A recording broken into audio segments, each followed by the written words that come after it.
বড়ই দিয়ে ইফতার করেন না কেন? আঙ্গুর লাগবে কেন? আপেল লাগবে কেন? আর কিছু নাই আমাদের দেশে? ভাই এটা কোনো কথা?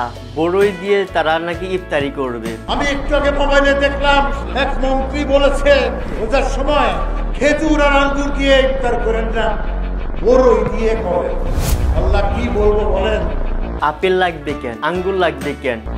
আপনি নিত্য পণ্যের বাজারে মানুষ জর্জরিত, আপনি মানুষের সঙ্গে ঠাট্টা মস্করা করেন। মাননীয় প্রধানমন্ত্রী এই ধরনের মস্করাকার মন্ত্রীকে এখনই পাছায় লাথি মেরে বের করে দেন। কত বড় সাহস!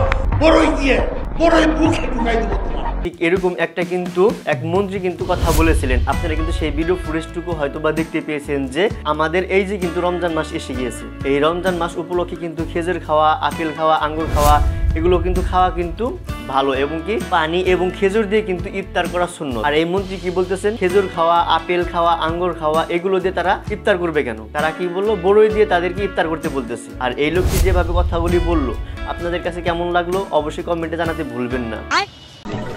প্রেম করার জন্য আসলে বইমেলা কেমন জায়গা? হ্যাঁ, প্রেম করার জন্য বলা যায় পারফেক্ট। মানো তোমার ব্যানার না মানো তোমার হুমায়ুন তোমার ব্যানারই তো নিজের ব্যানার